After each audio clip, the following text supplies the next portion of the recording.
Hello, welcome. My name is Tommy. I'm going to be covering something about essentially how difficult it's gotten in America pretty lately that I've noticed and I don't see a lot of people talk about in my day-to-day life. It's gotten so bad in America where you have people like Phil here, a boomer. I just watched this video from Phil. He's making a video about his life where he works at Home Depot, where he doesn't have enough money from his previous places working in white collar America, and now he's working at Home Depot. And it stuck out to me because I would travel across America. I would talk to so many different people, and this is not a rare instance. It's getting more and more common every single day, and you hate to see it. I hate to see it. So this is Phil. He's working at Home Depot, and he's working at Home Depot because he just doesn't have enough money for retirement. He has to continually work past this retirement age, and it sucks. So, why don't we get into it? My name's Tommy. I'm at Blue Jeans Podcast. Welcome. Okay. Here, Home Depot. Today, I'm talking about something I avoided sharing, but knew it was an important part of my retirement story, and that is working into my 60s or into my retirement. And the fact that I work at Home Depot, or I work at Home Depot at 60 plus years of age, 66 to be exact. I started here, this Home Depot, 3.5 years ago. It's been a positive experience. I'm going to talk about that today and maybe give you some a story that might help you if you're looking for something to go, a company to work for. These types of companies are, I think, viable options. Let me be clear. This wasn't the plan. It was never the plan that I would work 20 some years, 30 years in my profession, whether it be teaching, and then I was going to go to work for Home Depot, collect Social Security, and go to work for Home Depot. Right. Not the plan. I think, to be honest, It's getting so bad in America. Well, so the idea in America is where I was born in. In high school, when I went through high school, we were told to go to college. We were told to work a white collar job.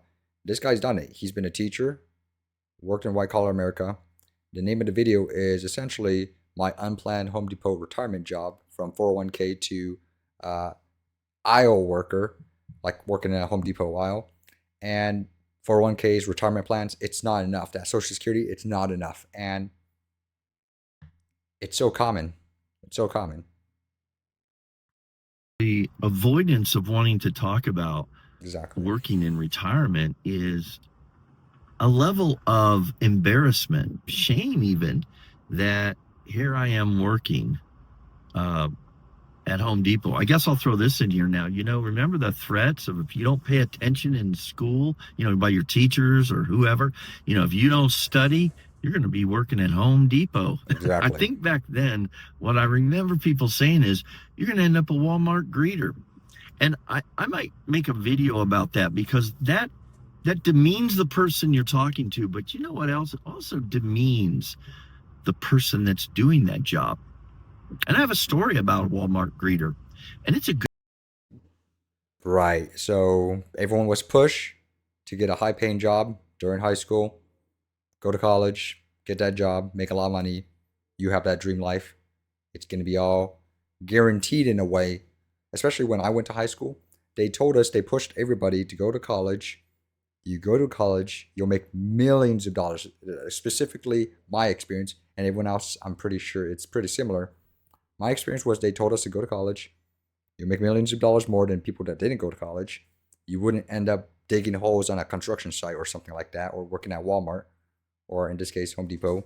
Not to be derogatory towards Phil, we're just stating the obvious, why he's even making a video in the first place. You were promised all that. I was promised all that. Everyone was promised all that, that things would be taken care for you, everything else, if you do what you were told to do. And they essentially put you this in this little type of competition against other people where you don't want to end up like those people, do you? And they play on that. That system, the society that we're in, plays on that to get you to compete. And the end result, I don't want to spoil the rest of the video, but the end result is that things don't end up working out like they were promised to. They don't. Anywhere. Like I've been on the West Coast, I've been in Texas, I've been in a lot of different places, and it's a very common story I keep on seeing everywhere. Let's continue watching. Good one. But that's just wrong. I don't think we should be talking about jobs or about people in that way related to the job. So maybe that's just me, but maybe I'm kind of It's not maybe just I you. feel this sense of embarrassment because of just my personal experiences. But here I am. Maybe it's a reflection of what I've thought when I look at people. I've had thoughts of, look at that poor guy. Sometimes I think about that when I'm at Costco or Sam's Club, and I look right now. You look at all the people giving the food samples, and you just think, wow, that's a tough way. They're doing that not because of the love of the job. I know they're doing that because all they've probably got is Social Security, and this is helping them buy food, pay the necessities only bills, and so there is a feeling that of empathy, maybe some sympathy. Now, I think of people thinking, look at that poor guy, ended up in retail in the golden years. Again, not what you plan to do. But let me just say there is a positive side to this. This is also an important feeling that you must have ended up here, Phil, or I look at our people, they must have ended up where they are ultimately because they failed, to carry out a financial plan. They failed to be disciplined. Um, they were irresponsible. Uh, Now, this video isn't going to be about that because I was not. I was not. I had a plan. I had financial knowledge. But that's a whole different story. Today, though, it's about where I have landed. It's about making the best of the way things have turned out. Right, so I don't want to. My contention, the part I have a contention with. I don't want to pick on Phil here, but he has to work this job because he wasn't able to get the retirement he was promised. That everyone was promised. That society told us if we put in the work, we would get something out of it. Yeah, it's just trying to find the positives in the sea of negative that shouldn't have happened in the first place. 401k, Social Security, all these retirement plans, and yet working the job that everyone told you should get, society told you should get, and he's not better off. Now he's working at Home Depot. He's just traveling all across America, being in places like Texas, like where my parents are at right now. I would go into like the Dollar General, which is like a dollar store, and it's just a little story time. I had a flight to catch the day after. I went to the store to get like these gigantic Ziploc bags for luggage and clothes, which I recommend, by the way. You vacuum pack all the air out of the Ziploc bag to compress your clothes down. But anyways, I was in the Dollar General searching for those bags, and I asked the not very nice ladies at the front. They were a bunch of they were well just really old, easily over 65 Caucasian ladies that honestly should have been retired. But here they are working at 11 p.m. at night, and they're probably not even making $9 an hour. I've talked to people in Houston, probably that's where my parents are at right now. They were making $8 an hour at the Michael's Arts and Craft store. So the ladies at the Dollar General I was at, they were probably making $9 an hour. But anyways, the fact that they were working 11 p.m. at night at a Dollar General, $9 an hour, maybe if even that at a best case scenario, giving me outstanding service to help me find the very small items in their store. It was a very large Dollar Tree, by the way, or a Dollar General store. It's coming. It's everywhere. I see people of that age everywhere, where they're working at a coffee shop or a Dollar General or a grocery store, or in this case with Phil, he's working at a Home Depot. It's like that all over America. people that should have been retired, and in this case, he was working really hard, and he's no more any more closer to retirement than anyone else is. It's a shame, honestly. And trying to find a positives in it, I bless him, but that's just not how it should be. We'll continue watching. So this path of ended up working at Home Depot with my Social Security was not really a result of a bad decision, Right. nor a number of bad decisions. It's a result of the way life has turned out. You know, I had a teaching career, I had a corporate career, and my last corporate job, I was in a sales position selling an online education program and helping the people then successfully complete it. They found that there was a high degree of failure, which then resulted in a very high percentage of non-payment. So I said, I can get these people through it. And I was getting the people that I was helping through the course successfully. So they put me in charge of a new department that did just that, get them back involved. Well, that came to an end. I quit that job because there was a change in corporate direction. And then I was off work for a couple months. Well, not having savings that sustained me the rest of my life, I started thinking about what am I going to do? What kind of businesses could I start, et cetera, et cetera. You know, when you're at this age, though, starting a business with little capital, but and little and less energy than when you're younger, that's not necessarily a viable one. I had a neighbor that was working part time at Home Depot, Yep. this Home Depot. And I thought, yeah, are they hiring? I asked her, are they hiring? She goes, yeah. She said, they'd hire you in a heartbeat. And I put an application in and I got hired in a heartbeat. I ended up at the service desk, and thankfully so. You know, the people that work here, there's really no middle ground. There's a bunch of young people, 18 to 25, and then there's a bunch of old people, 60 plus. Not a whole lot in between, except the career-minded individuals that are working up through the company. And I remember in the interview, I got interviewed two different times by two people, great people. I felt like they were giving me a chance. And Thought the he was second thought he the second was interview giving me a basically chance. was Yeah. the hiring interview, that like let's find a place for you. Well, I put the application in for building and lumber. I thought, now ignorance is bliss. I thought this would be a good way to get back into shape. Yeah, it is, but not at 60. I was 62 or 3 at the time, because throwing around 50, 60, 70, 80, 100-pound bags of concrete, which does happen on occasion. Look, I'm not saying I couldn't get back into shape. Might take a few years. Uh, who knows what I might hurt? But thank goodness the person that interviewed me said, well, Phil, you can choose what you want to do. I recommend the customer service desk. And that just seemed like a no-brainer. I'd pretty much been in customer service my whole life, and dealing with the public, and that came second nature to me. So there it was. And she took one look at me, I'm sure, maybe two, and thought, this guy, I appreciate his heart to want to work in lumber and building materials, but he's better off standing at the service desk. Hey, I want to interject here. I'm back here editing and working through this story, working at Home Depot.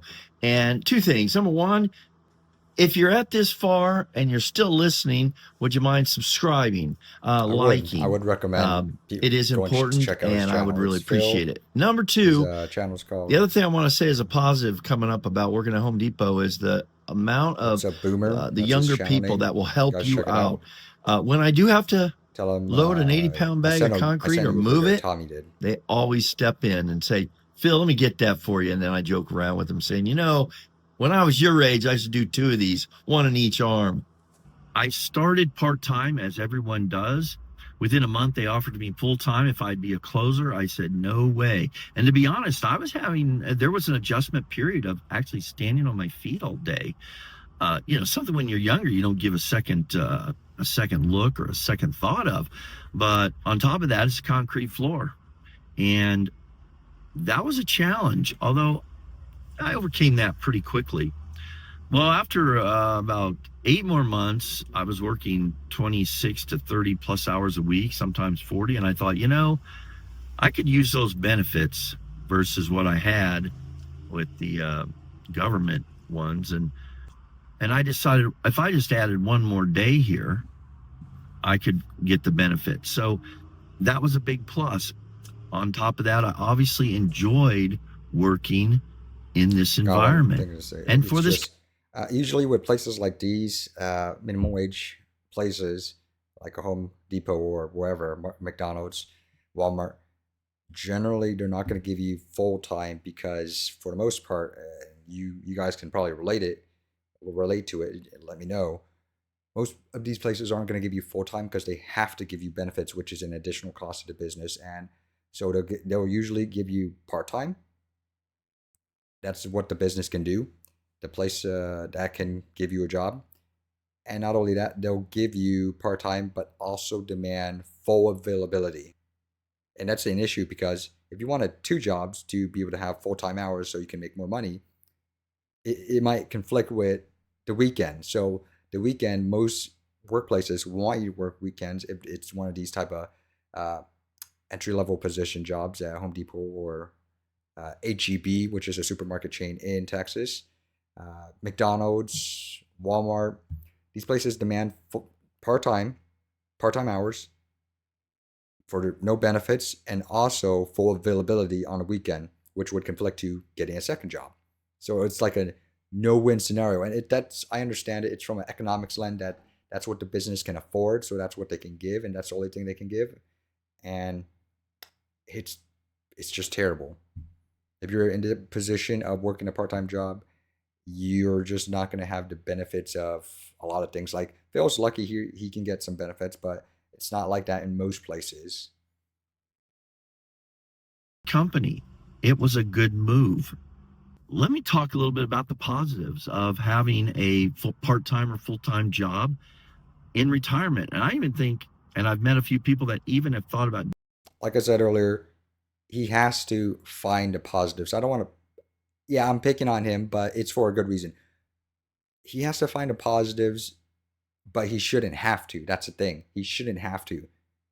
There shouldn't be. I have to find the positives in this terrible, crappy situation where it's a bunch of negatives where I can't even work, where I can't even have my retirement I was promised to have, where I have a 401k, a pension, worked a white collar job in teaching with him and corporate America.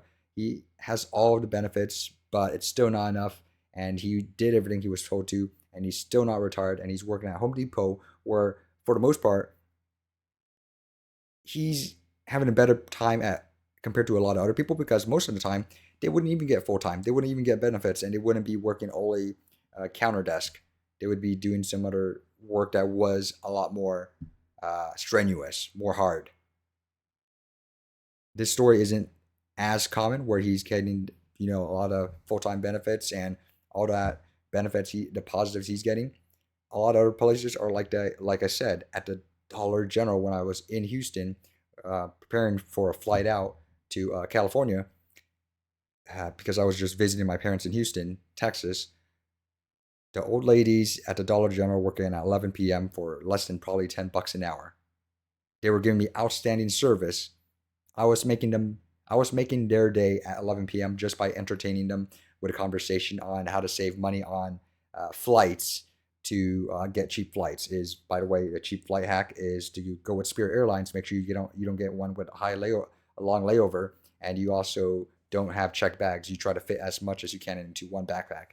That's how you save a lot of money on flights. By the way, I remember I had a round trip ticket to from California to Texas for about $100 in 2025. Yeah, which is amazing, but that's not very common because I was able to find deals like that. But regardless, uh, by the way, Spirit is as good as United Airlines in my experience.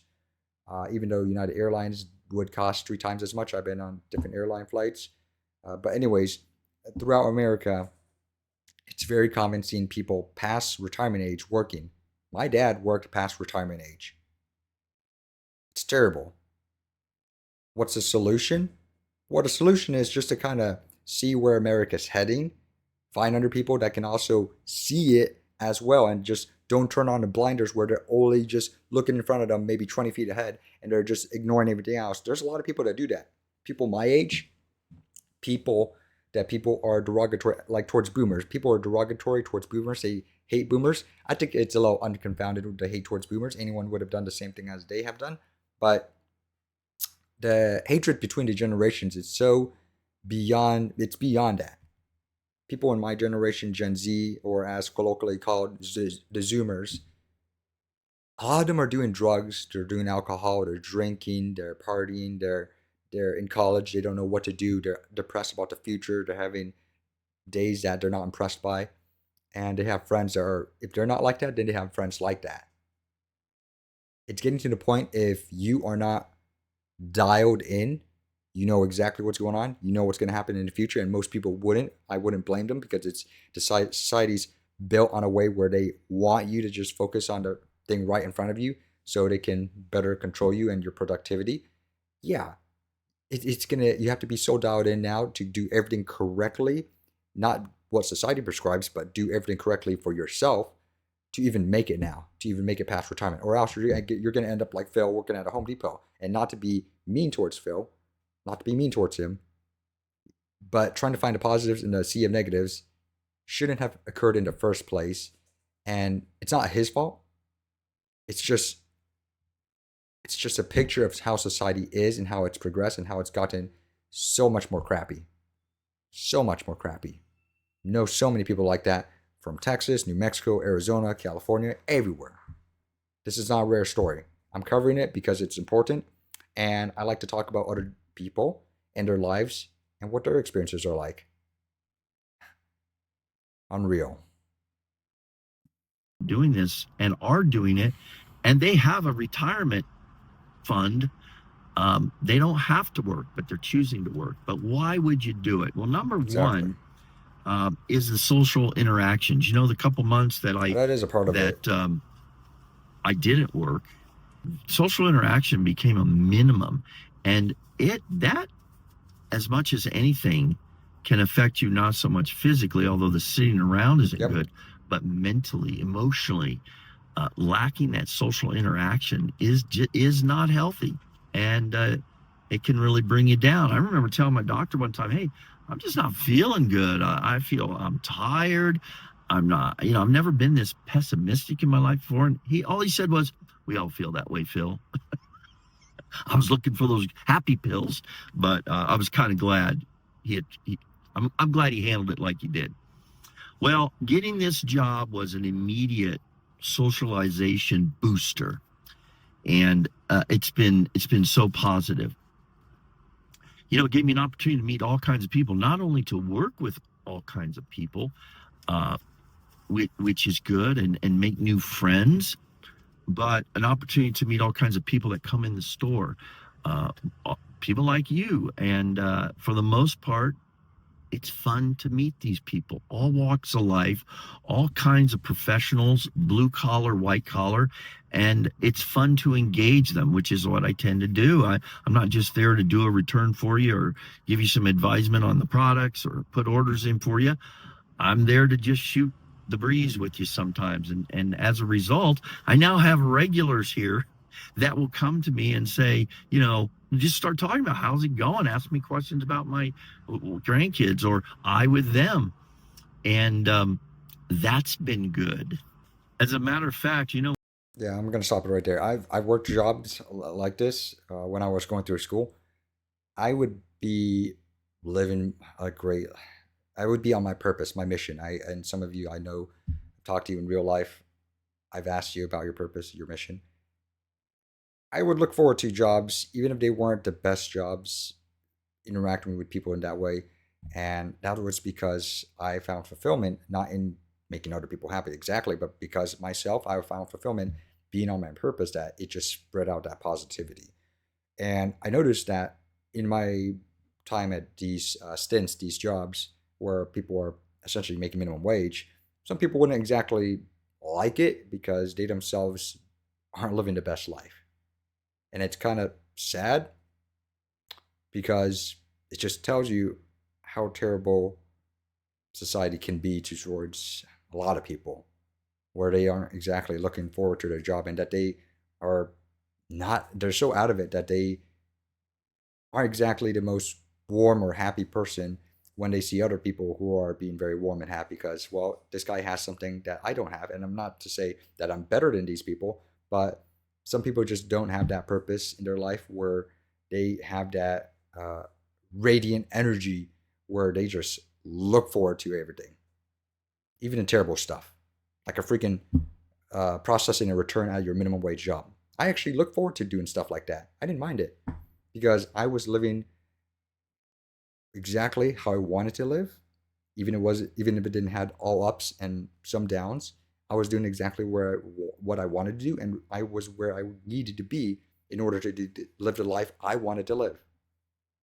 So, anyways, that's what I wanted to talk about. Was in America right now, things are getting progressively worse. Things are to the point where even boomers cannot retire. People like my generation are depressed, and if you don't have everything dialed in, you aren't able to observe the world as it is and not just have your blinders on, then you're not going to make it. Simple as that. And I just want to put this message out there that if you see stories like this or you have experiences like this, share your experiences, pass it on, pass that wisdom on so that people can avoid making similar mistakes. I'm pretty sure a lot of you guys have a lot of life lessons you can pass on, like how America's getting a lot harder to live in, mistakes you made growing up, and what society promised you, and what you would do if you could do it any differently. So, anyways, that's my video on how boomers can't even retire in America anymore. Unreal. Have a great rest of your day, guys. Hope take care, and I hope you guys are doing well wherever you guys are. Take care.